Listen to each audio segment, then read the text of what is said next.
Pasaron hasta Fenicia, Chipre y Antioquía, no hablando a nadie la palabra, sino solo a los judíos.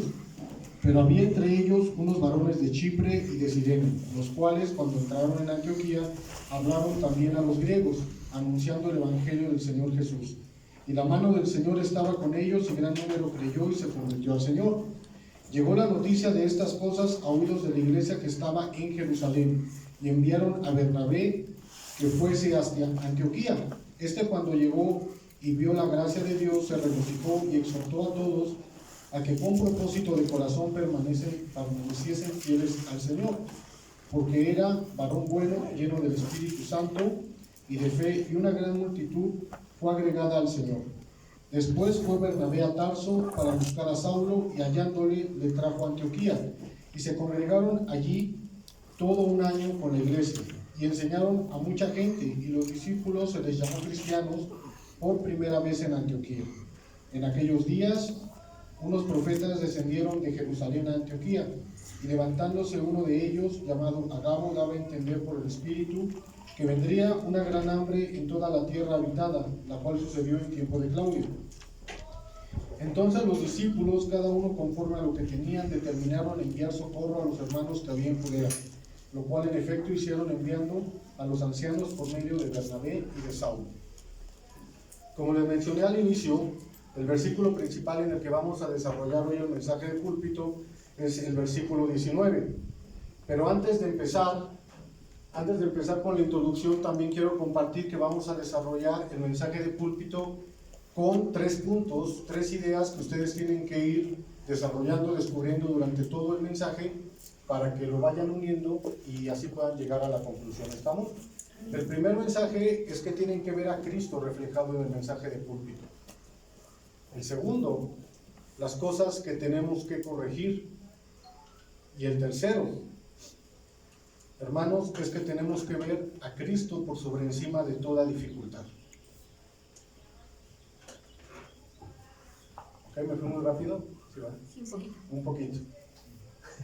Perdón. Entonces el primer punto es ver a Cristo a través del mensaje de púlpito. El segundo es las cosas que tenemos que corregir.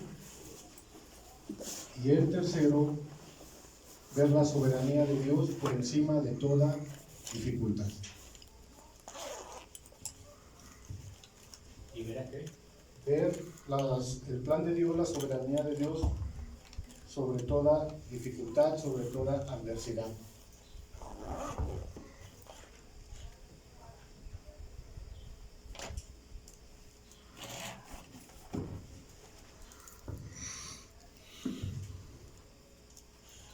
¿Ok? Bueno, vamos a comenzar con la introducción.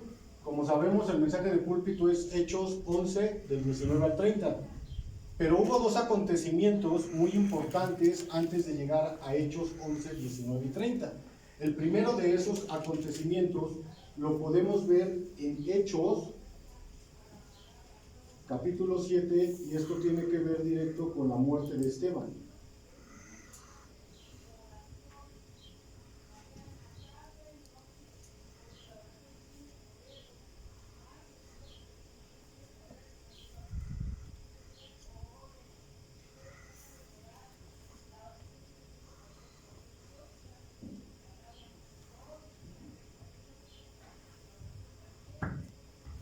¿Ok?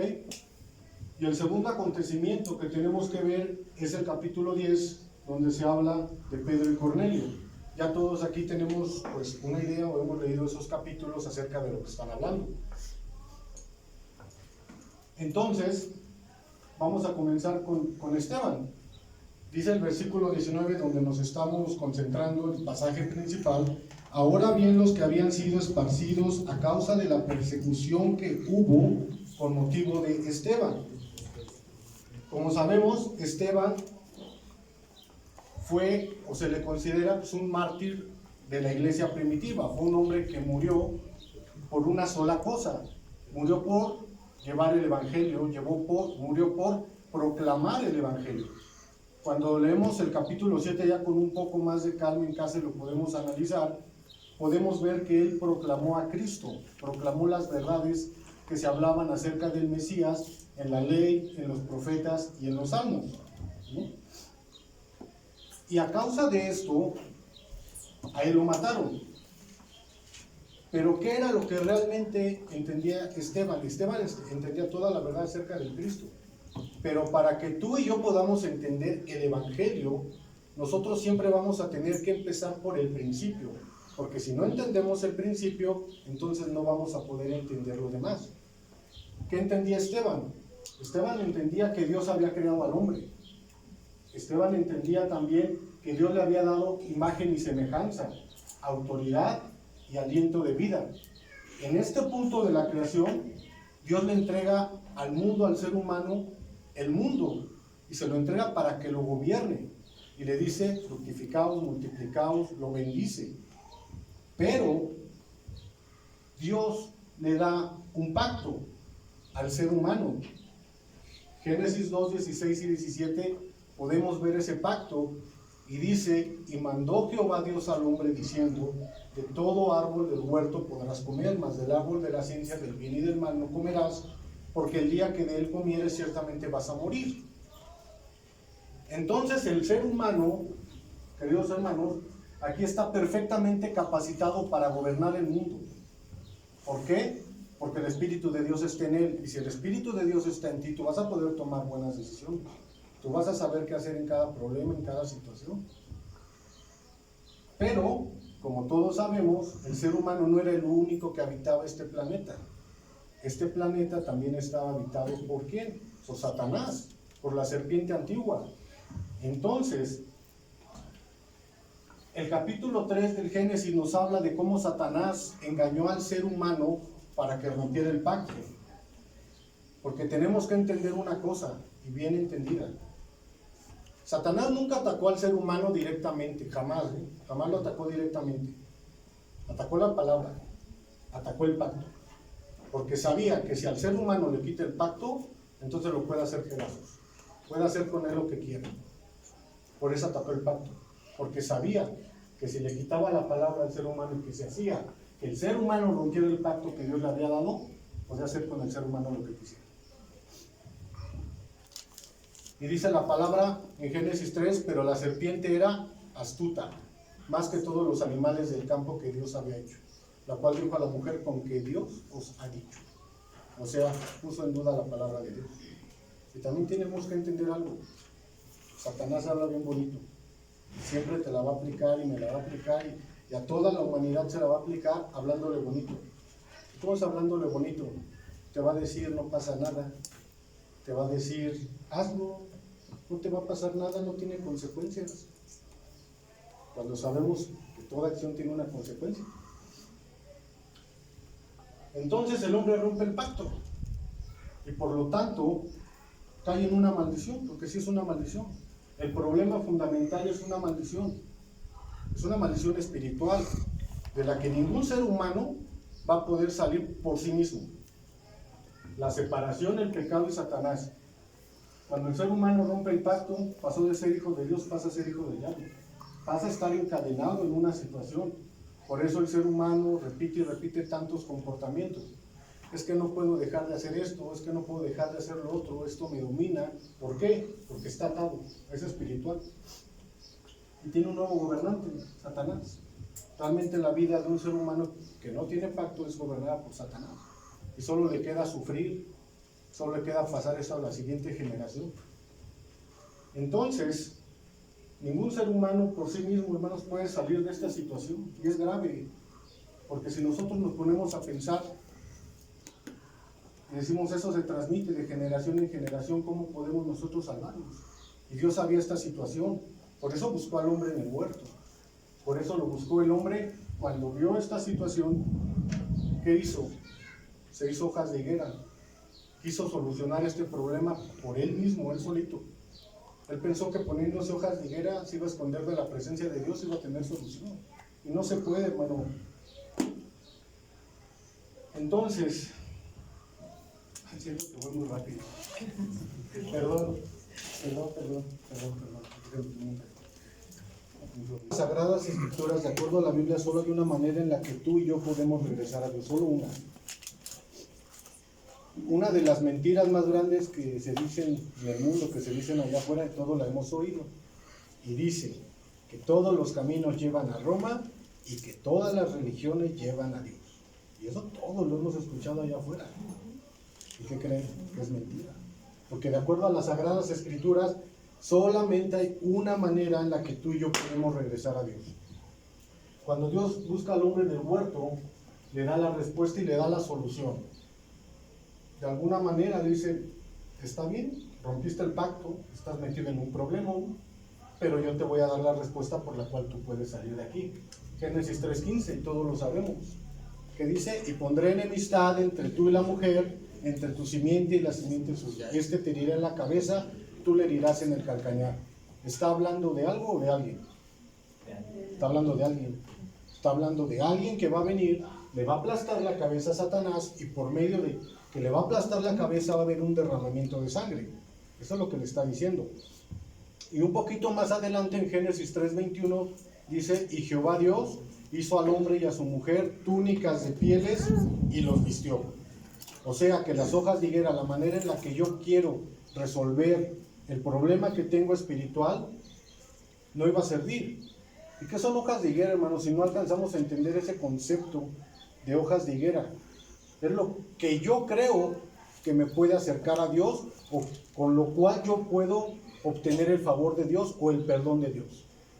Mucha gente lo busca siendo bueno, mucha gente lo busca recorriendo grandes distancias, mucha gente lo busca haciendo penitencias, pero el favor de Dios no se puede aceptar o no se puede conseguir de esa manera. Cuando dice Jehová Dios hizo al hombre y a su mujer túnicas de pieles y los vistió, ¿qué les está enseñando? Que tenía que haber un sacrificio, que tenía que haber un derramamiento de sangre.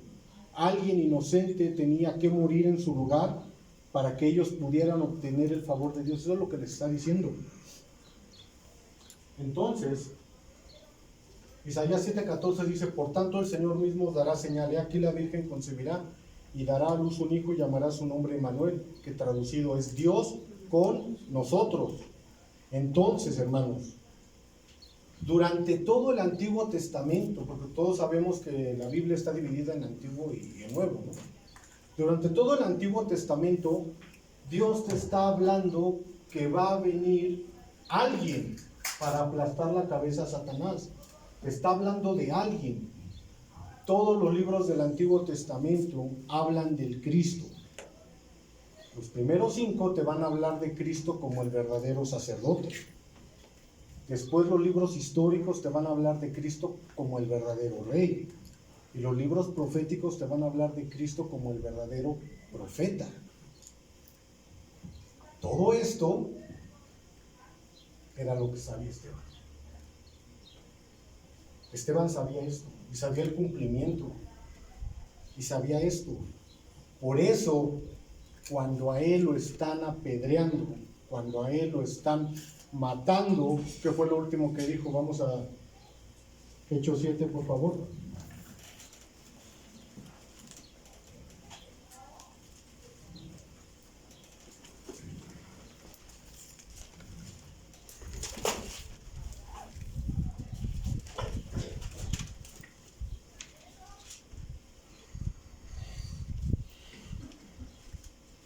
¿Estamos ahí?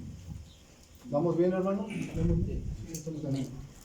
Estamos ahí, por favor, alguien que me haga favor de darle lectura al versículo 59, por favor. Amén. Y apedreaban a Esteban mientras él invocaba y decía, Señor Jesús, recibe mi espíritu. Y al que sigue, hermano, también, por favor. Y puesto de rodillas clamó a gran voz, Señor, no les tomes en cuenta este pecado. Y habiendo dicho esto, Durmió. Entonces, hermanos, vean nada más la oración de Esteban cuando lo están matando. ¿Por qué dijo, Señor, no les tomes en cuenta este pecado? Y después murió. Porque él sabía la condición espiritual en la que estaban las personas que lo estaban asesinando. Él sabía la condición espiritual que estaba el ser humano. Pero él también sabía el cumplimiento de la promesa. Por eso, él expuso su vida y dio su vida a favor de que el evangelio fuera difundido. O sea, de todas las cosas que él tenía, ni siquiera su vida la pudo tener como preciosa o guardarla, o sea, lo dio, o sea, dio su vida, con tal de que el Evangelio fuera difundido. ¿Estamos ahí, hermanos? Entonces, este es el primer punto de la introducción. El segundo, Pedro y Cornelio. Dice que Cornelio era un gentil, eso lo podemos ver en Hechos capítulo 10, que era un gentil. Y el apóstol Pedro le compartió el Evangelio y la casa de Cornelio pues fue salva. Pero ahí había un pequeño detalle, hermanos. Cuando el Señor Jesucristo resucitó de entre los muertos, en el capítulo 28 de Mateo habla de la gran comisión. ¿Cuál es la gran comisión? Ir por todo el mundo y predicar el Evangelio. Pero los judíos de esa época no entendían ese significado. Por eso, cuando el apóstol Pedro comparte el Evangelio con Cornelio, lo llaman a cuentas y le dicen que por qué entró en la casa de un gentil. Si eso no estaba permitido, si eso para ellos era algo pues despreciable hasta cierto punto. Mas, sin embargo, aquí es donde nosotros podemos empezar a ver las cosas que nosotros no tenemos de manera correcta, o las cosas que nosotros tenemos que corregir. Una vida de fe, pues es una vida, hermanos, a veces que es difícil, no es tan fácil llevarla, porque todos nos enfrentamos a muchas cosas allá afuera, muchas situaciones en nuestros trabajos y todo este tipo de cosas. Si analizamos un poquito este capítulo 10, también podemos sacar un poquito más de jugo. Si la comisión del Señor Jesucristo resucitado les dijo, id y hacer discípulos a todas las naciones. Cuando los judíos le están reclamando a Pedro que por qué le comparte el Evangelio a Cornelio, entonces están a favor o en contra de la comisión del Señor Jesucristo. Están en contra. Están oponiendo al que el Evangelio sea compartido, a que el Evangelio sea difundido. Y ese, hermano, pues es un problema. Porque tú y yo podemos tener a lo mejor muchos errores, pero jamás nos vamos a oponer, o jamás te opongas a que el Evangelio sea compartido, a que el Evangelio sea difundido. Entonces, ¿qué quiere decir eso? Que ellos tenían una torre incorrecta. Esos judíos que se oponían al Evangelio tenían una torre incorrecta. Porque la torre que ellos tenían estaba centrada en su yo, en lo que yo quiero, en mi éxito, en que me vean a mí, en que yo soy aquel. Y muchas veces, hermanos, nosotros también tenemos esa misma torre del yo, esa misma torre del materialismo, esa misma torre del falso éxito, esa misma torre en la que solamente pensamos en nosotros y en nuestros beneficios, porque normalmente de esa manera se nos educa en el mundo, allá afuera. Sé exitoso, ser mejor, que nadie pueda contigo, acábate a tus rivales, todo eso. Estamos expuestos a todo eso allá afuera. Pero podemos ver a través de la Escritura, a través de la palabra de Dios, que sí hay gente que tuvo una torre correcta. ¿Y cuál es esa torre correcta? La torre de la oración. La torre correcta de la oración no es aquella que habla de nuestras motivaciones, es aquella que habla de Cristo, aquella que habla del poder del Evangelio. Y el primer ejemplo que vamos a ver, y vamos a poner desarrollo,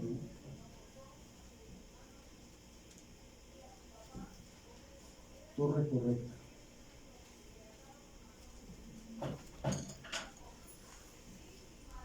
La de la oración.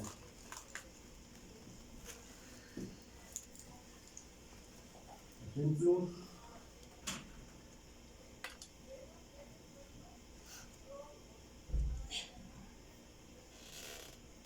Vamos con el primero. José. Esto, hermanos, que nosotros acabamos de ver aquí arriba, habla del pacto. José Ustedes conocen la vida del remanente José.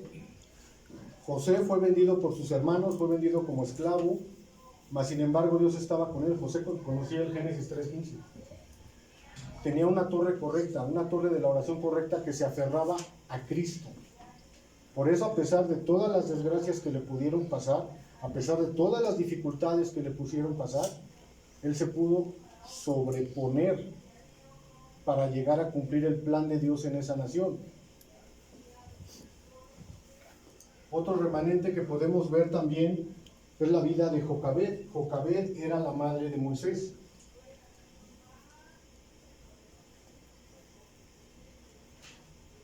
En ese entonces, cuando Moisés nació, había un edicto del rey de Egipto. En ese momento Egipto era la nación más poderosa sobre esta tierra. Y había un edicto que todos los niños judíos tenían que morir, los niños menores de 3 años. Mas sin embargo, Jocabed se aferró a la torre correcta, vio la necesidad que había. ¿Y qué dijo? Tengo que introducir a este niño al palacio real, para que este niño otra vez pueda salvar este pueblo. O sea, hermanos, tenía una torre correcta. ¿Cuál era su mente y su pensamiento? Que el plan de Dios avanzara. ¿Cuál debe ser tu pensamiento y el mío? Que el plan de Dios avance. Que el evangelio se establezca en tu vida, en mi vida, la vida de nuestras familias. Después podemos ver a Moisés.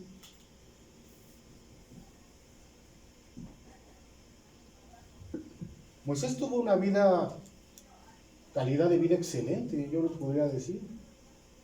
Físicamente hablando, podríamos decir eso. Hijo de la hija del faraón, la nación más poderosa del mundo. La pregunta es, ¿tú qué crees que le pudo haber hecho falta? ¿Dinero? ¿Cosas materiales? Todo lo tenía absolutamente todo. Mas sin embargo, él se dio cuenta que eso no lo era todo en la vida. 40 años vivió en el palacio del faraón y los siguientes 40 los pasó en un desierto. Hasta que Dios le quitó los moldes. ¿Y qué es un molde? Si no entendemos qué es un molde, es algo que tú y yo tenemos grabado, algo incorrecto que tenemos grabado que no nos deja que el evangelio avance en nuestras vidas. ¿Qué puede ser nuestra manera de contestar, nuestra manera de ver, nuestra manera de hacer las cosas? A lo mejor en lo que desperdiciamos nuestro tiempo. Todos esos son moldes que no nos dejan que el evangelio avance en nuestras vidas. Pero después de que él tuvo un encuentro con Dios a los 80 años y entendió el evangelio, 40 años le sirvió a Dios para que el reino avanzara.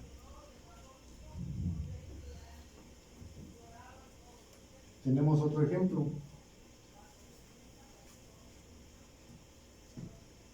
Rahab. Rahab era una prostituta. Y cuando el pueblo de Israel iba a conquistar Jericó, mandó espías.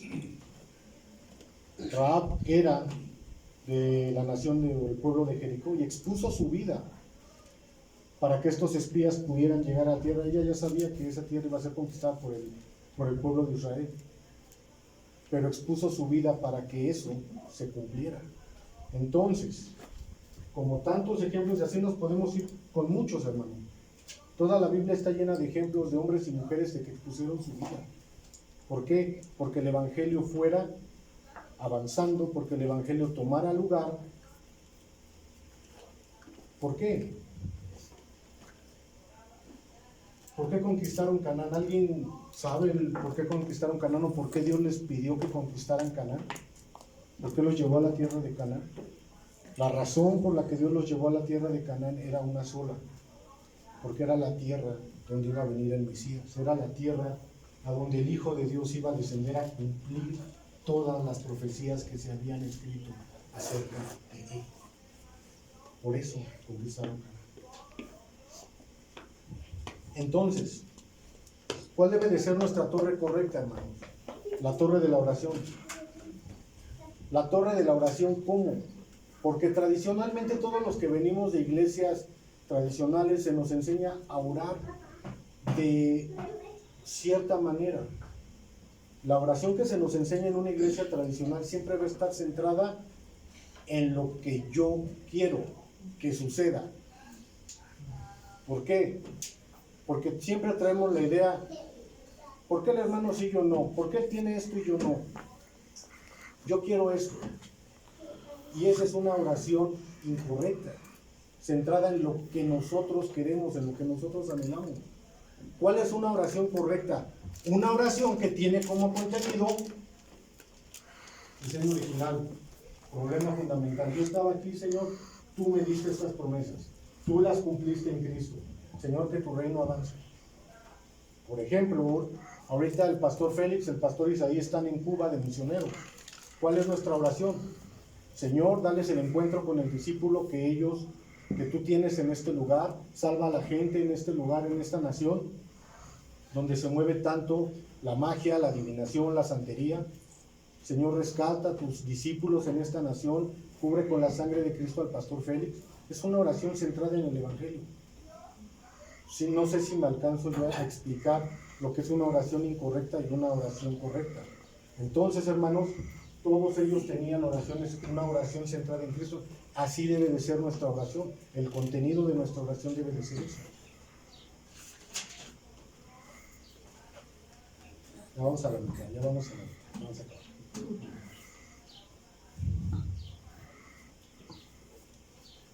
Entonces, cuando hablamos de torre correcta, siempre vamos a recordar Mateo 6:33. ¿Alguien que se lo sepa de memoria? El reino de Dios, habla de Cristo. Entonces, cuando habla de Cristo, entonces, nuestra concentración debe de ser ahí.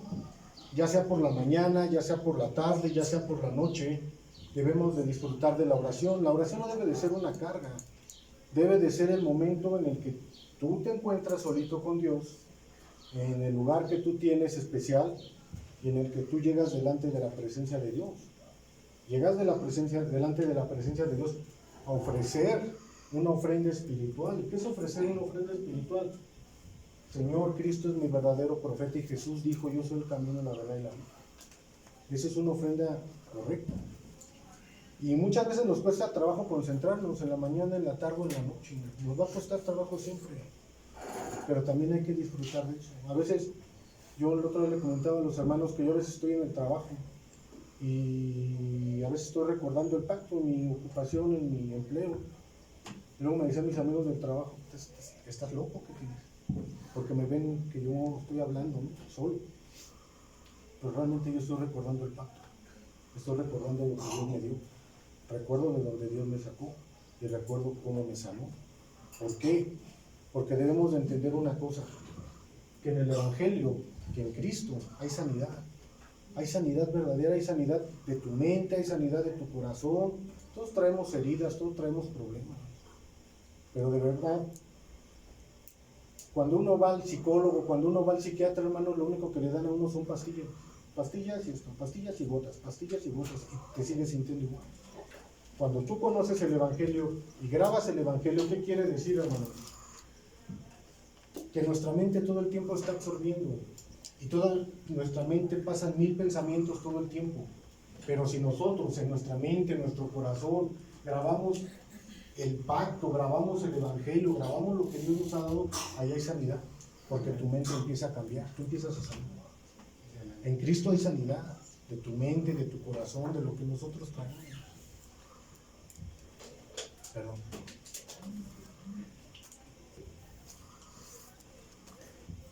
La torre que tenemos que levantar, el contenido de la oración que tenemos que tener, hacen que se levante algo. Vamos al contenido ahora sí del mensaje principal, el versículo que habíamos dicho al principio del mensaje del púlpito, que es Hechos 19.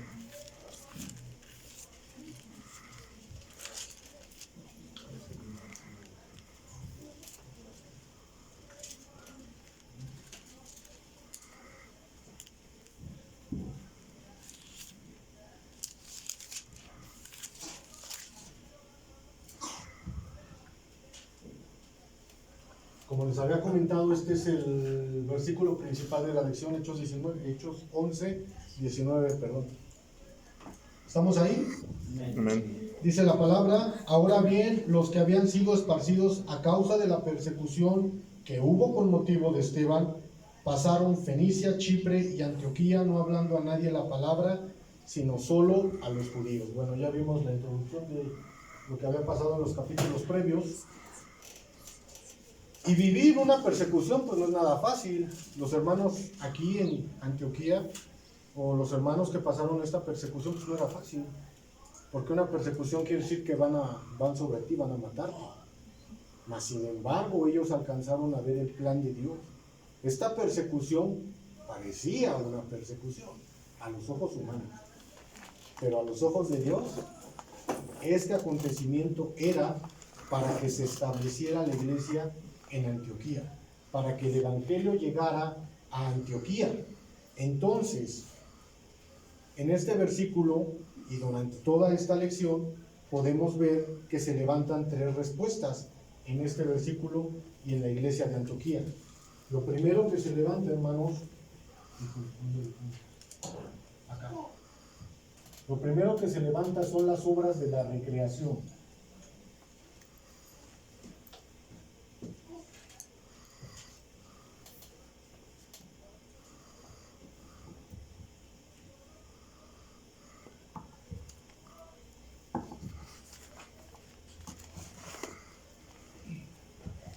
¿Por qué?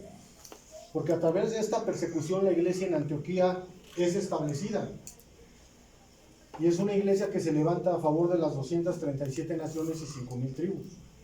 Es la iglesia, la primera iglesia que comisionó misioneros para llevar el evangelio y para cumplir el deseo de Dios. ¿Cuál es el deseo de Dios? La evangelización mundial. Que este evangelio, el cual es expuesto aquí, sea conocido para salvación de las naciones.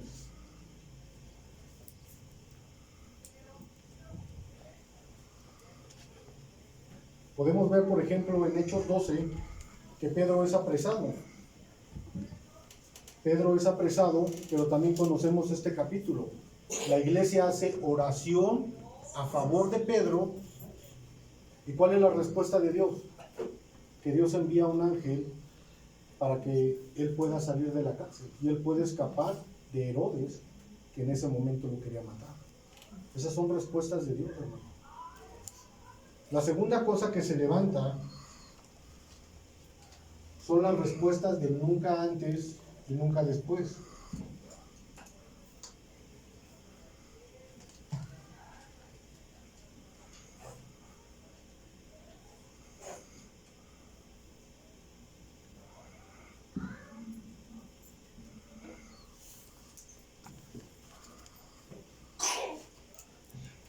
Eso es lo segundo que se levanta, las respuestas del nunca antes y nunca después. ¿Y qué quiere decir eso? Que es cuando se funda la iglesia de Antioquía, como se les había mencionado anteriormente. A través de estas circunstancias extremas se llevan a cabo las misiones mundiales. ¿Qué quiere decir esto? Respuestas del nunca antes y nunca después tiene que ver directamente con el horario de Dios. El horario de Dios no es el mismo que el horario del mundo. Dios tiene un horario especial para cada persona, para cada nación, para cada acontecimiento.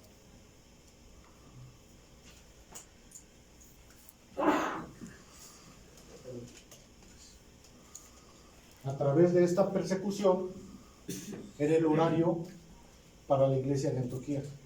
Era el horario para que Dios estableciera una iglesia en esta nación.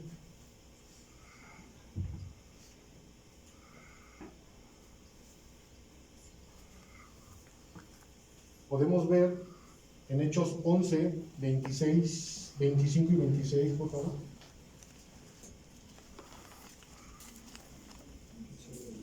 Hechos 11, 25 y 26. Dice la palabra de Dios: después fue Bernabé a Tarso para buscar a Saulo, y hallándole le trajo a Antioquía. Y se congregaron ahí todo un año con la iglesia y enseñaron a mucha gente, y a los discípulos les llamó cristianos por primera vez en Antioquía. Era el horario de Dios para Antioquía. ¿Cuál era el objetivo? Levantar discípulos, compartir el evangelio. Qué padre.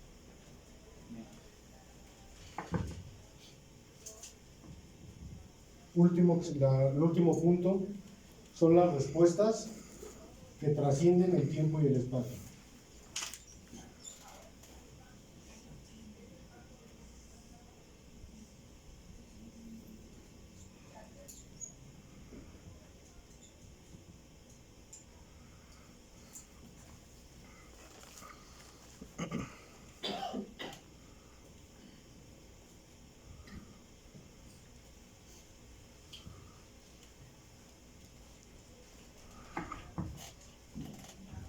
O sea que tiene que ver directo con la repercusión que tiene, este punto tiene que ver directamente con la repercusión o la importancia que tiene el haber levantado una iglesia en Antioquía. Y para hacérselos más cortitos, usted y yo no hubiéramos recibido el Evangelio si no se hubiera levantado la iglesia en Antioquía, porque ellos fueron los que empezaron a hacer las misiones mundiales. A través de las misiones mundiales se envía misioneros, se empieza a predicar el Evangelio, un Evangelio correcto. Y gracias a que se levantó y que Dios levantó una iglesia aquí, este punto repercute en ti y en mí ahora, porque nosotros conocemos un Evangelio ordenado que antes pues no conocíamos. Entonces, fíjense cómo esta iglesia manda las misiones mundiales. Vamos a Hechos 13, por favor. Ya vamos a acabar. Hechos 13, 1 al 4, si alguien me hace el favor. Amén. Había entonces en la iglesia que estaba en Antioquía profetas y maestros: Bernabé, Simón, el que se llamaba Níger, Lucio de Cirene, Manaén, el que se había criado junto con Herodes el tetrarca, y Saulo, el 13 nada más, 13:1, perdón. No, hasta el 4. Ministrando estos al Señor y ayunando, dijo el Espíritu Santo: apartadme a Bernabé y a Saulo para la obra a que los he llamado. Entonces, habiendo ayunado y orado, les impusieron las manos y los despidieron. Ellos entonces, enviados por el Espíritu Santo, descendieron a Seleucia y de allí navegaron a Chipre. Hasta ahí, hermano. Entonces, ¿quién fue el que hizo las primeras misiones mundiales? Pues la iglesia de Antioquía. ¿Comisionados por quién? Por el Espíritu de Dios. Porque el Espíritu de Dios es el que lleva todo lo que es la evangelización. Así que cuando tú y yo conocemos el Evangelio, lo hemos grabado, enraizado, y Dios quiere utilizar tu vida, te va a dar un encuentro. Y no es que hayas coincidido con una persona, o que haya sido obra de la casualidad. Dios lo está poniendo en tu camino para que le compartas cuál es la solución, porque allá afuera todos están sufriendo, todos estamos. Porque al no conocer el Evangelio, ¿qué hace la gente? Buscan alcohol, buscan drogas, buscan esto, buscan otro, pero de acuerdo a la palabra de Dios la solución es Cristo. Entonces cuando nosotros tenemos un encuentro, ¿qué es lo que debemos hacer? Exponer a Cristo, conforme a las Escrituras, no conforme a lo que yo pienso, a lo que yo creo, a lo que me suena bien a mí, conforme a las Escrituras.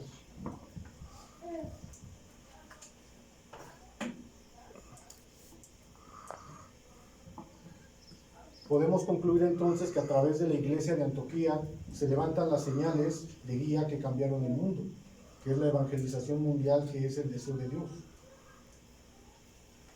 Las señales de guía que cambian el mundo, la torre de oración, y esto lleva a la evangelización mundial, esto lleva a nosotros. Entonces, hermanos, por último, pues vamos a concluir. ¿Cuál es la conclusión?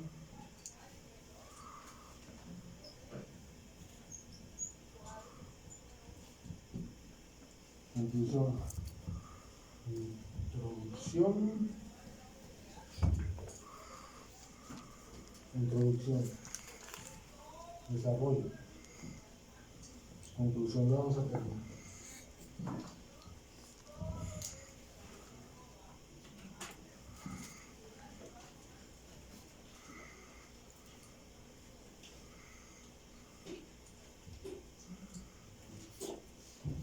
La primera conclusión a la que llevamos con este mensaje, hermanos, es que nuestro Dios Trino es nuestro Dios.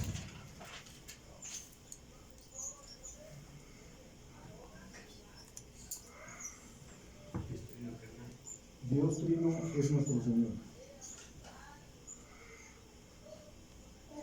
Dice en el libro de Tesalonicenses: porque tres son los que dan testimonio en el cielo, el Padre, el Hijo y el Espíritu Santo, y estos tres son uno. También tenemos que concluir dentro de este punto que somos sus siervos.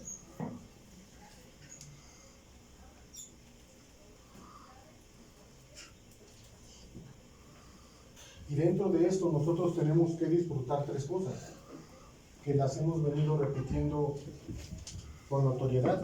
La primera es Monte Calvario.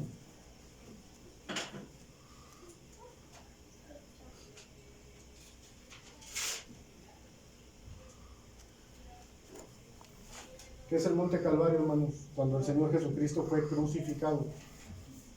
Y por ese ejemplo me gusta mucho. Vamos al libro de Juan, por favor.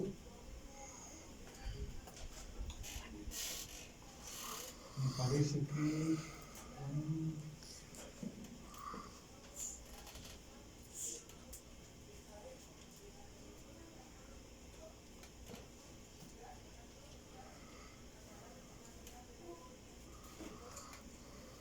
Juan capítulo 19, por favor, versículo 17.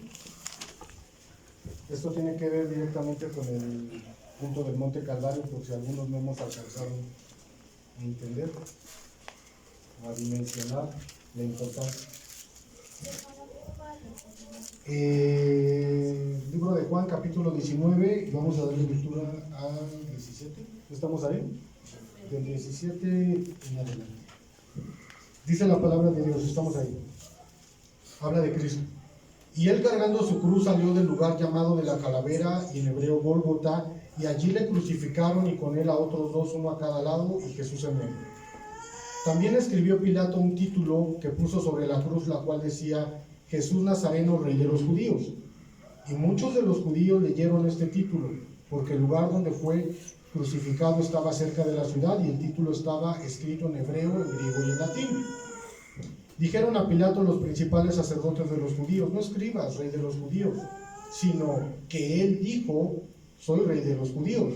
Respondió Pilato: lo que he escrito, he escrito. Cuando los soldados hubieron crucificado a Jesús, tomaron sus vestidos e hicieron 4 partes, una para cada soldado. Tomaron también su túnica, la cual era sin costura, de un solo tejido de arriba abajo. Entonces dijeron entre sí: no la partamos, sino echemos suerte sobre ella, a ver quién será. Esto fue para que se cumpliese la escritura que dice: repartieron entre sí mis vestidos y sobre mi ropa echaron suertes. Y así lo hicieron los soldados. Vámonos directo al versículo 30 y dice: cuando Jesús tomó el vinagre, dijo: consumado es, y habiendo inclinado la cabeza, entregó el Espíritu. Habla de la muerte del Señor Jesucristo. Pero ¿qué implica el consumado es? ¿Qué quiere decir eso? En un mensaje de púlpito anterior se nos enseñó que consumado es significaba que el que estaba muriendo venía de lo alto, que el que estaba muriendo era sin pecado. Pero el consumado es también significa que todas las profecías de la Biblia que hablaban del Cristo se estaban cumpliendo en ese momento. Cuando dice consumado es, te está diciendo: todas las profecías que hablan de mí en la ley, en los profetas y en los salmos se están cumpliendo. Aquí es la consumación de todo eso. Y también te está diciendo algo maravilloso para todos los que les atormente el pasado, o algo que hayamos hecho mal, o que hayamos pecado contra Dios. Cuando él dijo consumado es, significa el fin de la maldición, el fin de la separación, el fin del pecado, el fin de Satanás. Vivimos en este mundo, sí. Estamos expuestos a este mundo, sí.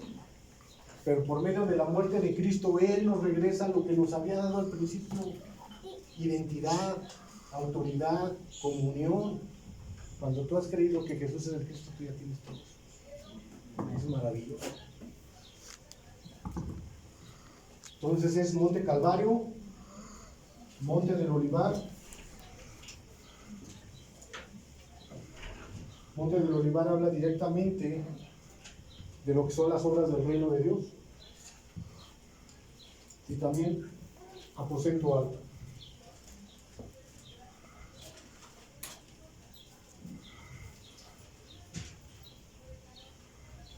Y el aposento habla del poder del Espíritu Santo para ser testigo. Poder del Espíritu Santo para ser testigo.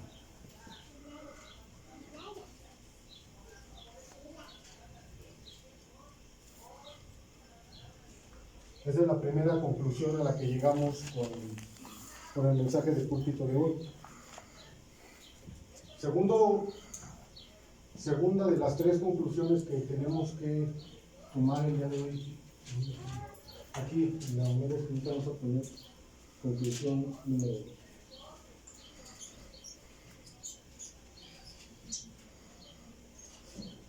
Es que somos guardas espirituales.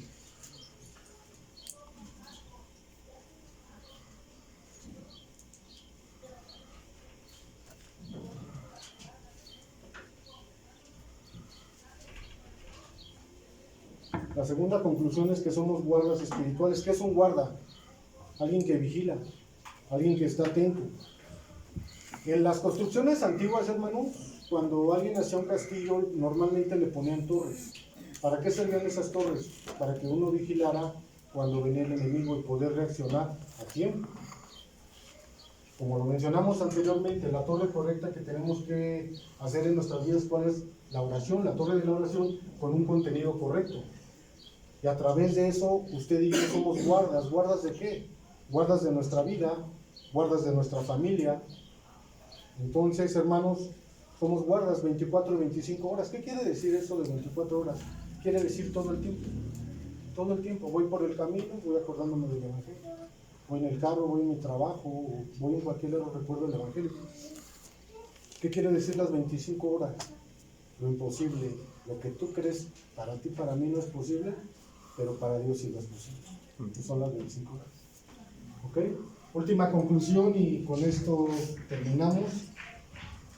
Dice que somos embajadores de Cristo.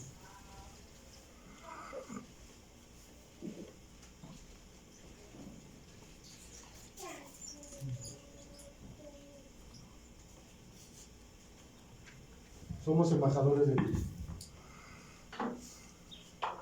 El Señor Jesucristo, cuando resucitó, ¿cuáles fueron las palabras, las últimas palabras que dijo antes de ascender? Toda potestad me es dada en el cielo y en la tierra.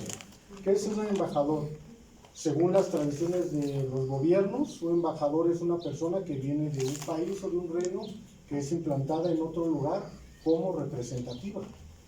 Entonces, cuando tú y yo hemos creído en el Evangelio, hemos creído en el pacto y hemos creído en Cristo por medio de los 3 oficios que Él tiene como profeta, sacerdote y rey, somos embajadores del Evangelio y estamos puestos en un determinado lugar con el objetivo de compartir ese Evangelio a nombre de quien nos ha encomendado o quien nos ha comisionado y nos ha dado esa autoridad para poder hacerlo, que en este caso es Dios. Nos convertimos en embajadores. Entonces las 3 conclusiones son: Dios Trino es nuestro Señor y somos sus siervos, monte del Calvario, monte del Olivar, aposento alto. Segunda conclusión, somos guardas espirituales. Y la tercera conclusión, somos embajadores de Cristo. Que el Señor nos dé gracia para poder meditar en el mensaje de púlpito de esta semana y lo podamos desarrollar más en nuestra casa y nos sirva para enfrentar todo lo que tenemos que enfrentar esta semana. Padre Dios, muchas gracias por darnos tu palabra, por permitirnos compartir el Evangelio, Señor. Que el nombre de nuestro Señor Jesucristo sea glorificado, Padre, por medio de este mensaje. Gracias, Padre, por tu iglesia que hoy se reúne a dar culto, Padre. Glorificamos tu nombre y confesamos con nuestra boca que Jesús es el Señor y creemos en nuestro corazón que Dios la ha levantado de entre los muertos. Muchas gracias, Señor, en el nombre del Señor Jesucristo que está vivo y está con nosotros. Amén. No sé si van a ver algún anuncio.